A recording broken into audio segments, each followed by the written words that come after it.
Have you ever heard of a desert that grows by 3,000 kilometers every year? In northern China, the Gobi Desert isn't just a vast expanse of sand, it's an advancing predator.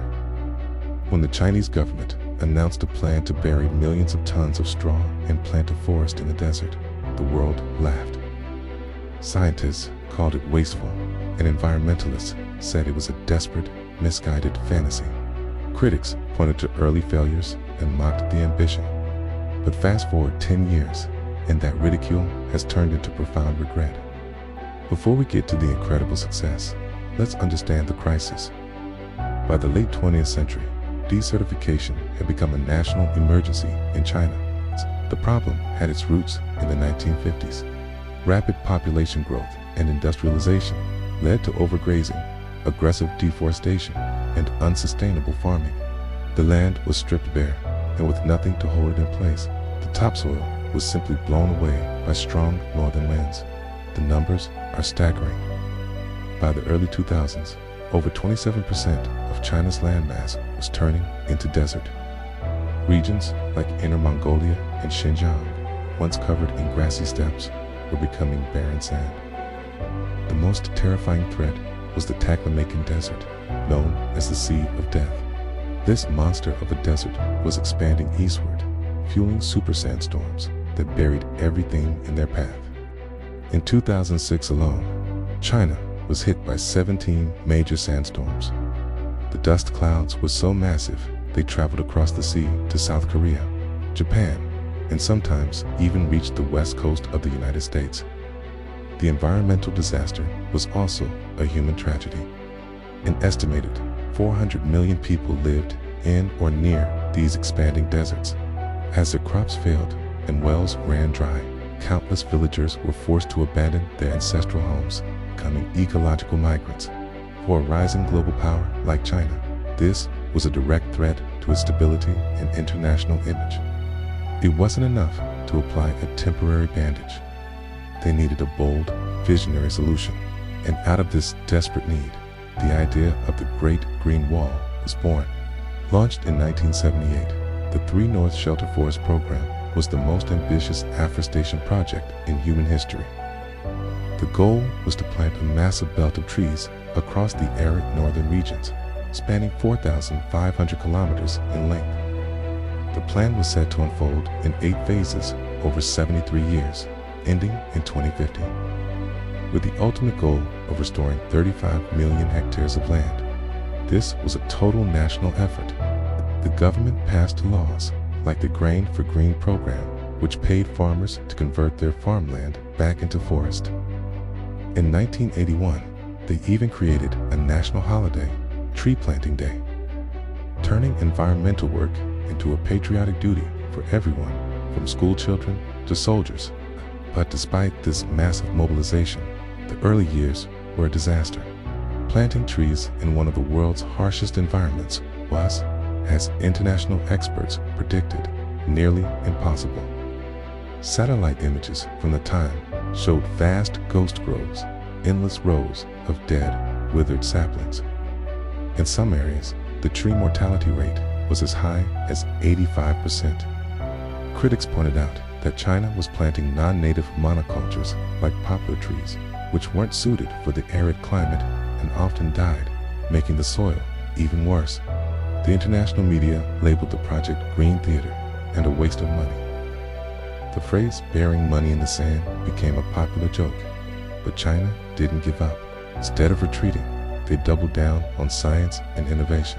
This is where the story takes a fascinating turn. The most ingenious solution they developed was the straw checkerboard. Workers would lay bundles of rice straw in 1 by 1 meter grids across the sand dunes.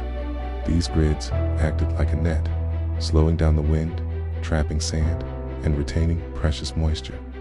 This gave hardy desert plants a chance to take root. And where did all this straw come from? China's massive rice industry, which produced over 200 million tons of leftover straw every year. What was once agricultural waste became the lifeline for the desert. Between 1982 and 2021, an estimated 78 billion trees were planted by volunteers from all walks of life. The work was absolutely grueling.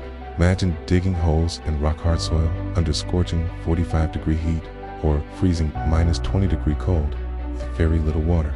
In many remote areas, water had to be trucked in or carried by hand to irrigate the saplings. The desert soil was so poor that workers had to mix in compost and clay just to help it hold moisture, and the desert fought back. Sandstorms would often erase months of hard work in a single afternoon, burying trenches and uprooting the young trees. Faced with these constant setbacks, China's strategy evolved. They moved away from brute force planting and embraced a new philosophy: engineering, science, and nature in harmony. Engineers developed incredible machines that could lay the straw checkerboard grids 4 to 6 times faster than human workers. The government also stopped planting monocultures and switched to native desert-adapted species like saxaw and sea buckthorn, which could survive the long, dry periods. They pioneered new irrigation techniques and even used fungi to help the plants absorb more water. This combination of low-tech and high-tech solutions began to work, not only greening the desert, but also protecting vital infrastructure like railways and highways that were once considered impossible to build. And now, more than 4 decades later, what was once called an ecological fantasy has become a stunning reality. In 2024, China completed a 3,000-kilometer green belt encircling the entire Taklamakan Desert. Those shifting dunes that once threatened to swallow villages are now anchored by thriving ecosystems. The statistics are mind-blowing. Between 2016 and 2020 alone, China converted nearly 22 million acres of desert into green land. The country's forest coverage has soared from 10% in 1949 to over 25% today. Sandstorms have been drastically reduced. In fact, NASA satellite data confirms that China is responsible for over a quarter of the entire planet's increase in green cover since the year 2000. Beyond the environmental victory, the project has sparked an economic boom. Those formerly barren lands now host ecotourism sites. Locals are cultivating goji berries, grapes, and medicinal herbs, turning worthless sand into productive farmland. China is no longer a punchline. It's a global model for fighting desertification. Experts from Africa's own Great Green Wall Initiative and the Middle East are now studying these techniques.